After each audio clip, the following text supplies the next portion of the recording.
It's Authors Revealed, and I'm Becky Anderson. We are so excited. We have the second book in one of our favorite series. It's a great mystery for middle grade readers. It's Mark of the Plague by Kevin Sands. It's the second book in the Blackthorn mystery series.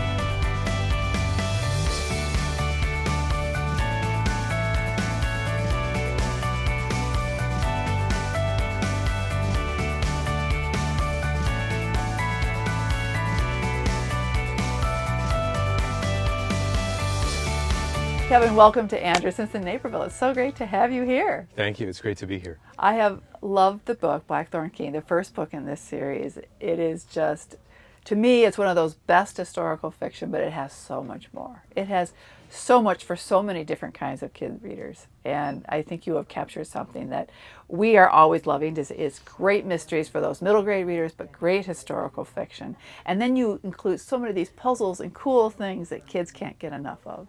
So thank you for writing the second book in the series. Thank you for that. Mark of the Plague. So it's so great that you're here for the second book.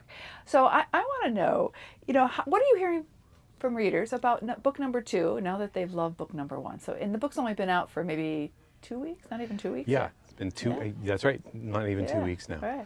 I'm hearing great things so far from the advanced reviews.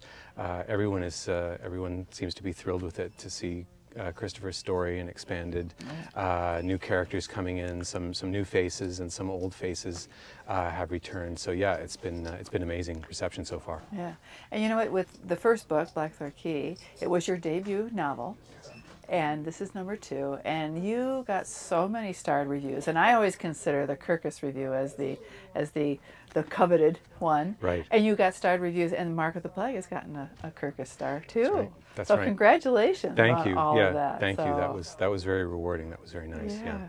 So after writing the first book, was it hard to get started, or was it great to be back to these characters? Because I'm sure kids ask you this too, because once you finish a book, you've lived these characters, and Christopher and Tom and all these wonderful characters in this book.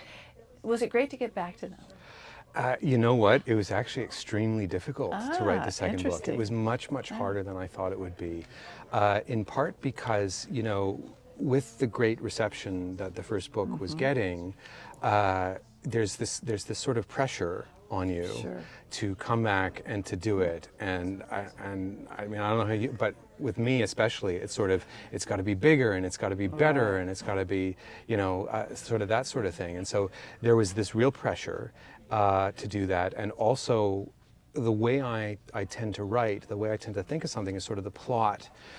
Start with the plot, and then everything gets fleshed out, and so the characters almost get developed by what the story is. Right. But when you come to the second book in a series, you have the same characters. Christopher is Christopher, and Tom is Tom, and this is who they are. And so now it's a question of sort of almost working in the opposite way. Right. So it was actually much more of a struggle to write the book than I thought it would be. And I'm talking to every single writer I've spoken to, and I was talking to, and I said, is this really the way that it is? And they said, oh yeah, the second book is always so hard.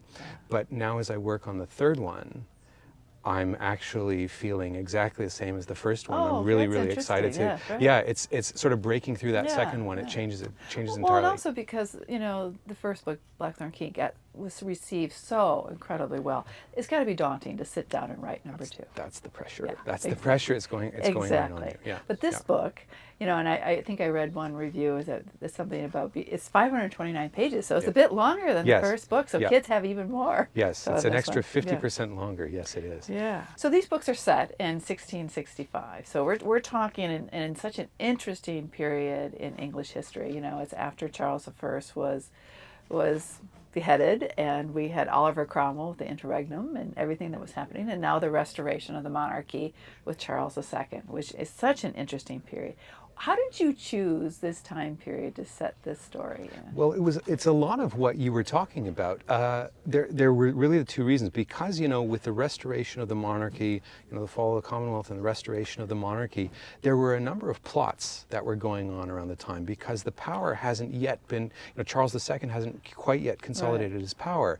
And so with all these kinds of plots going around and all these kinds of different factions fighting, I just thought, as soon as I saw it, I thought, that's really interesting. There's a lot of interesting stories that can be there. Yeah. And the other reason that I really wanted to choose it was because we have a lot of real first-hand information from that time, from things like Samuel Pepys's diary and various other first-person perspectives that we have right around there. And so there was just this wealth, this richness of detail that I felt like when it came time to building the world, something that could really immerse the readers, it was sort of like, wow, you could really be there. Yeah. So it was a combination of those two effects that made me think this is perfect. Plus the technology of the time, where they are with their thinking, it was just fascinating to me on every level. Yeah. And I think too, thinking about this time period, what you capture so well is the look, the taste, the smell, Smell's a big one. The smell's a big one. And in this one, especially too, because we're talking about the plague, the Black Death, we're talking, and you have some pretty, well, we'll talk about that later. Yes. Some pretty horrifying descriptions, but it's very real. So I want to know, to write these two books, was it easy to go down the rabbit hole when it comes to research and knowing that, okay, I got to stop now, and did you feel like you had a lot of the story going based on what you had researched and knowing what that arc of the storyline was in your head? Yeah, absolutely. It was several weeks of research, probably about 5 weeks of full-time research in and out of libraries, collecting things to work out, just to get all the details on apothecaries, on the history, and so on and so forth. But for me, research does do double duty, almost like you were describing, which is to say that when I find something new, for example, the Apothecary's Guild Hall, I thought, oh, that's fascinating. I didn't know, and it still exists today. And so I thought, oh, that's really interesting. What can I do there? And that gets me thinking actually about specific story ideas and putting that in there. But you're absolutely right with research. It's sort of, you can go down the rabbit hole. And you've got to recognize, of course, that what you're doing is you're writing a story and you're not writing a textbook. Right. And so every detail you put in the book has to advance the story. It always got to keep it moving forward. So I'd say I probably ended up using 5% of actually what I learned about it in the book, just because, and there's all these little things you think, oh, this is so cool, I want to put it in the book, but you're like, it's just not advancing the story, well, it's got to go out. Maybe in the future book. Well, that's the thing, it's always there for the future. So tell us about Christopher. He is, what a character. I love him. He is such a good, and I know kids do too. He's an orphan. He's from Cripples Gate Orphanage. And he goes to work as an apothecary apprentice when he's only 11 years old. Wow. Which was very typical of the time. Yes. And especially as an orphan, he had to do something. But he goes to work for Master Benedict Blackthorn, which is so cool, and just at the age of 11. So tell us where his character came from. Where did his DNA come from? Because he is such a smart, curious, there's so many descriptions I can say about this character.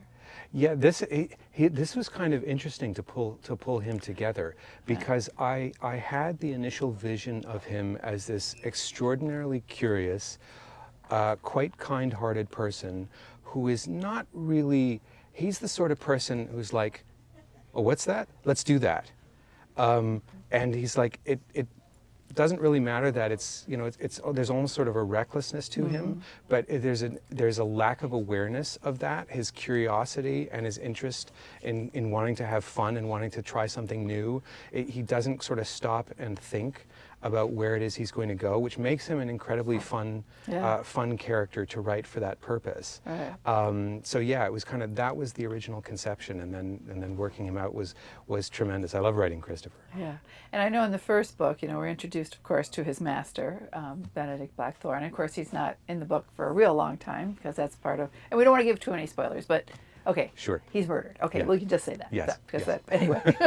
Yes. But Tom, Christopher's friend, he's his best friend. He's the son of a kind of an abusive father who's a baker, Tell us where Tom comes from, because boy, what a pair these two make.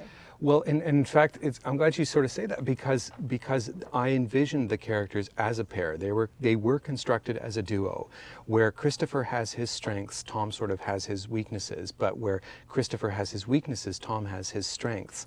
And so, I described Christopher earlier as being the guy who's like, let's do that, where Tom is the guy who said, I told you we shouldn't have done that, And so I constructed them as this sort of duality where it's like one will counterbalance the other, and together they end up being much stronger, and they're bonded by this friendship that is it's really a brotherhood. Right. And so everything it is, I sort of think about them on that level. Right. There was, besides the research, I want to know the research you did into apothecaries. I come from a long line of pharmacists, and we still have a drugstore in our family in Naperville. And just wondering, what did you find out about apothecaries? Because in the 17th century, very different way to look at medicine and how, and things that were compounded for people in an apothecary compared to what we have today. So that must have been pretty, but I think this apothecary is a little different in what they compound in some ways. Yes.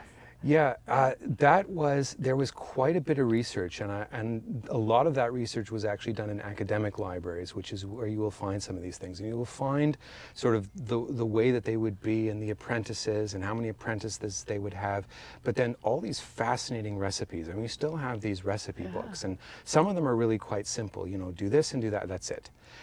Whereas other ones are these long lists of things, like the Venice treacle, which is 64 ingredients, and it's made over several months, and it's got all this stuff, and in one of the books, Master Benedict comes to the conclusion it's useless. All this time and all this stuff, it's useless. It's just this one ingredient in there that does something. So it was sort of interesting, because in bringing that to Blackthorn, you kind of want, you want to bring these sorts of strange things where people are going, are you kidding? At the same point in time, from a character perspective, you can't have them look like they're nuts. Yeah, like, are you crazy about that sort of stuff? So finding that balance is actually kind of an interesting challenge. Yeah. Because in this book, and I don't want to give too much away, but of course, this book takes place 3 months after the end of the first book in the series. And knowing that Master Benedict is gone, but the plague has come to London, and someone has a cure. And Blackthorn's apothecary has been chosen. So I'm not going to say any more, because I don't want to give too much away. So literally, they're a more progressive apothecary in a way. Let's put it that way, right? Yes. Because I think Master Benedict, he is a character, and this is something that he sort of imparts to Christopher.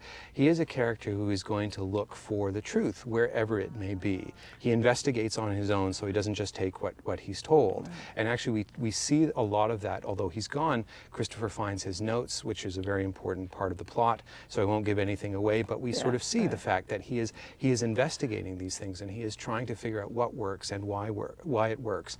And he goes beyond his borders, which is not something that was particularly common at the time. Right. People were sort of very, well, I only know my own world here, but he's always reading other things, reading other languages and so on, to see what sort of wisdom is out there, just to try things. Right, and he couldn't probably found a better apprentice than and then Christopher, who is as curious or more. That's right. Master Benedict was probably not as reckless as Christopher, but yes, for sure. Yeah. So both books are full. I mean, kids absolutely love this, and I found them really fascinating. The puzzles and the ciphers, but and the mystery of overall of both books.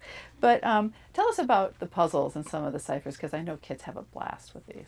Yeah, the puzzles are a big part of the fun of the book, and even from the earliest conception, I knew, okay, I want to have puzzles there. So some of them are based on actual codes that existed back in 1665, and then some of them are sort of my own invention, because I started to think, okay, how do we get clever with some of the tools that they have, and how will they use it? I'm being a little cagey here, because I don't want to, there's a major sort of plot point around one of them. Sure. But bringing in all those kinds of elements, I wanted to have it, and I wanted to have it with something too that would unfold. And so you kind of have layers where, you have one code and you think you have the solution, and then you realize, oh, wait a minute, this doesn't make sense. Well, why not? And that sort of fuels the mystery, and now he's got to figure out a new code underneath.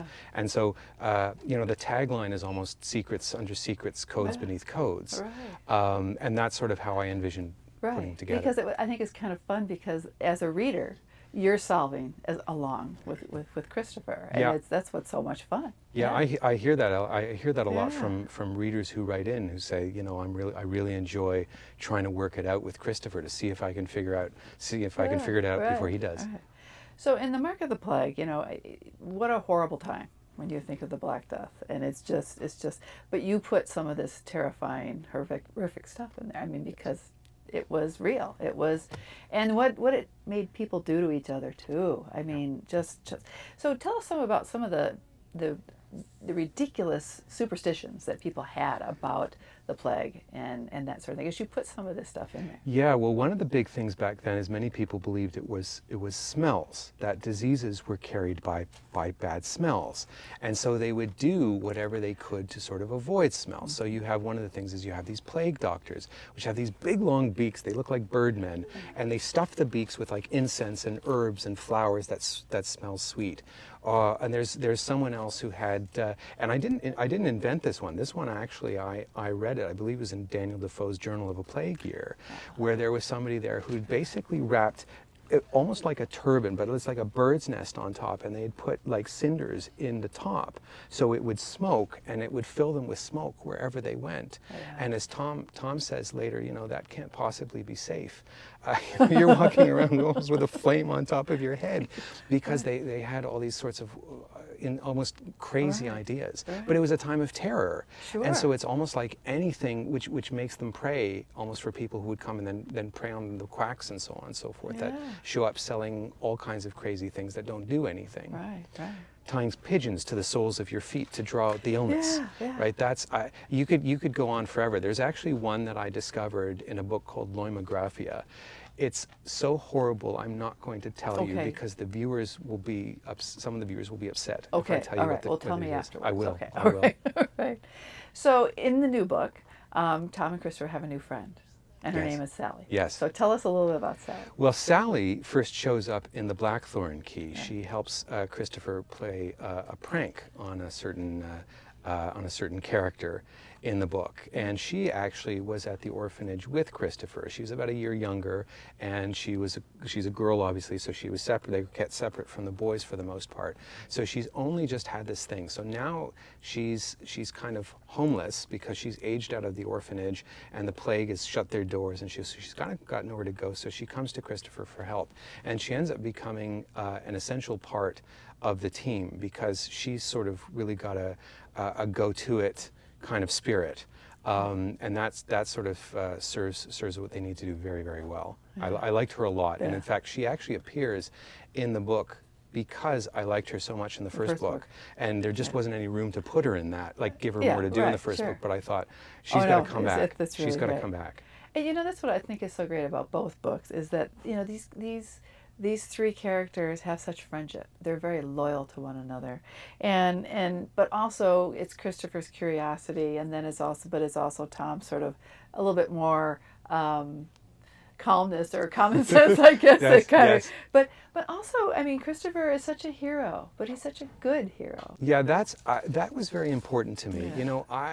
There's a trend, not in kids' books necessarily, but in adult entertainment, and I do like it, but it's a genre that I refer to as awful people being awful to each other, right? And it's just, they're complex characters and they're fascinating, but I really do I grew up with characters who were essentially decent in their heart and always would try to do the right thing. And they're not perfect. They certainly have their flaws, but essentially they're genuinely good people, and they fight to do the right thing. And it's almost a struggle in many again of good versus evil. And I think those are the stories ultimately that are dearest to my heart. And so that's why when thinking about Christopher and Tom, who they were going to be, that's sort of why I made them who they are. You're kind of sneaky with these books because kids read them for the plots, for the adventure. They just want to know what's going to happen next, what's going to happen to Christopher and Tom and what they're doing. But they're learning as they read. which is so cool. Whether it's about medicine, it's about history, it's about chemistry or astronomy or whatever you throw in, they're learning as they read. And that's got to interest you as a writer to put these things in there. But what do kids tell you about this? If they come away after they finish reading, whether it's the first book or the second book, they've learned a lot. They have, and I'm very pleased about that. It was not my goal. My goal is to entertain to the maximum. Right. Yeah. So everything that goes in has to serve that. But I think learning things is entertaining. And especially, the best way to learn something is when it's part of something else. Sure. So you are picking up all of this fascinating information, because it really is fascinating, but it's part of a story. So the story never grinds to a halt and say, okay, now boys and girls, let me tell you about X. Whereas instead it's just sort of like, really, that's the way things were, and that's how they did that. And it's just part of that natural world. And for me, that's the best kind of stuff. And I was very happy to put it in. Yeah. Okay, so outline, considering that there's more than one book. Yes. So did you do, and also the world building, because basically you're building this world on an historical place that really existed, but you're also building that world that you have. So outlining it, do you keep sort of your own rule book, but then creating the outline, or is a lot of the writing you're surprising yourself as much as you surprise the reader? Well, I plot everything in detail before I put a single word. So the question, it's that sort of stuff will come up in the plot, and I always want to be as true to the time as possible. But again, the primary goal is to tell the most entertaining story, and so I try to bring in all of those elements as best I can. And sometimes it's a balance. Sometimes you say, well, I have to throw out this kind of thing because it doesn't work. It goes back to kind of bring in the history aspect to it. Well, it's not necessarily relevant at that particular point. But yes, I do. Finding that balance is kind of tricky sometimes. Yeah. But it's fun. Oh yeah, for sure. So you have 2 degrees in theoretical physics. Okay, so that makes my head want to explode. Mine too. Okay, you have 2 degrees in this, and you've done other things in your working life. But how did that journey take you to published children's author and sitting with us right now? So how did that happen? That was a long and circuitous path, because if you'd have told me when I was young that I would grow up to be a writer, I'd have thought you'd lost your mind. I had no interest in it whatsoever. Okay. I was always been an avid reader, literally since before I can remember. I've been reading books. But I never wanted to do it myself. And it wasn't until much later a friend of mine sort of got me interested in telling stories of my own. And I started in screenplays. I just started kind of working on those. I didn't take it very seriously at the time. Then we kind of shifted into television, signed a development deal in television. And then we weren't getting any funding. So my writing partner at the time said, if we move to another platform, then like writing novels, which is technically easier to get published than making a television show, then that'll help us get funding. I don't want to do this, but all right, fine, let's do it. And as soon as I started to write the novels, I realized I loved this better than anything else I'd ever done. Oh, that's so cool. And I thought, I don't want to go back to the television. I don't want to go back to the screenplays. This is really what I want to do. So it took a long time to get there, but I'm happy I ended up where I wanted to be. And we are too. Because it's so funny. You hear some people who start writing screenplays and they figure, oh, this isn't working. They've moved to writing novels, but now they end up writing the screenplay of their novel. Right. So that's what I want to know. When are you going to write the screenplay of Blackthorn? That's funny, because I almost feel like I wouldn't write the screenplay to the novel because I want to write another novel. Yeah. And I also think, they're different things. And so I've spent all this time learning specifically to write the novel. Yeah, sure. So how did I end up there? But as part of your question, why kids? Because middle grade it's simply the most fun of all the genres. It is. It's the one place you're allowed to have unabashed fun. And when you think about it, there's a category. You can categorize the Blackthorn key this way. They're adventures. Yeah. In fact, it says on the mark of the plague, it's a Blackthorn key adventure, right? Adventures don't exist in any other category except middle grade. Yeah. there are no adventures for adults. Of course there are. The Da Vinci Code, you know, the second best-selling book in recent history, of course it's an adventure. Think of all the elements. It's kind of like an Indiana Jones. But you can't call it that. It's a thriller, it's a mystery, because we're all very serious, right?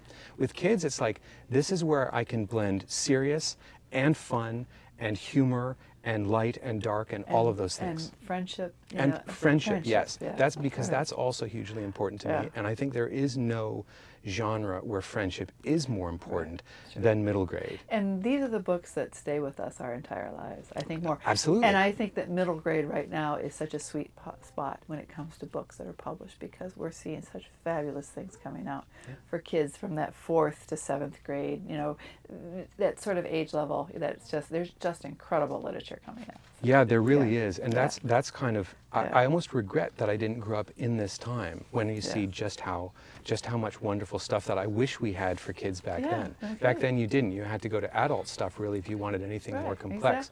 But J.K. Rowling changed all of that basically. Oh yeah. And she's writing the screenplay for Fantastic Beasts, so I'm telling you. Is she? Oh, that's right. Okay. Okay. Good. Good. Yeah. So you've done other things besides, you know, you've been, you know, a business consultant, you were a researcher, you're a teacher.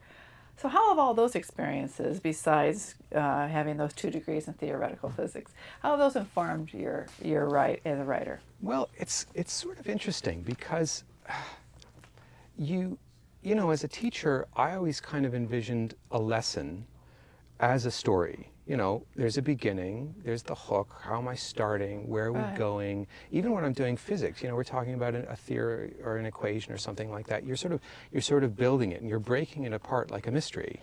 And I didn't actually realize I was sort of doing that, but when I was trying to learn how to write, the craft of writing, I would sit down with books that did something right and say, why and how?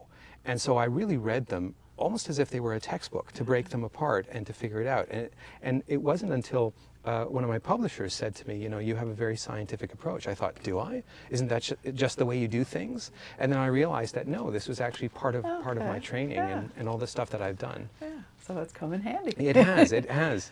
So Kevin, what's coming next? And please tell me there's another Blackthorn Key. Blackthorn 3, yes. Oh, yeah. I am currently writing Blackthorn 3 right now. I will give you no spoilers because they're still in the earliest stages. No, we don't want to know. No spoilers at all. But I think people are going to find it exciting. So, yeah, lots of codes and puzzles, lots of mystery, lots of intrigue. Yes. Okay, good. I'm really excited about it.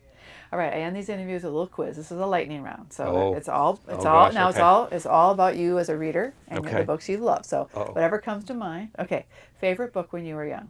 It's the Bulgariad series by David Eddings. All right, how about something you loved maybe when you were studying physics at university?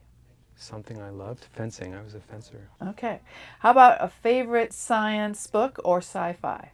Well, the Eddings books you mentioned. Yes. Yeah. Those are more fantasy. My favorite sci-fi would be Ender's Game by Orson Scott Card. Okay. How about a book, any book you've read in your entire life that you've been an evangelist for? You could not tell enough people to read it. Probably the Michael Moorcock Eternal Champion series. Okay. Yeah, those were one of the very first that I got, and all my friends, you have to read this thing. I can't believe what they're doing in it. It's amazing. Okay. How about Not for kids, though. Yes, right. These are adult books. Those are not for kids. And what would you, everyone's done this, so you can admit to it if you want. A classic you faked reading. All of them. That is the first time for that. That's great. I love that. First time answer for that one. That's great. Okay, how about if you could live in a fictional world out of a book, which world would it be? Oh, I want to go to Hogwarts. Okay.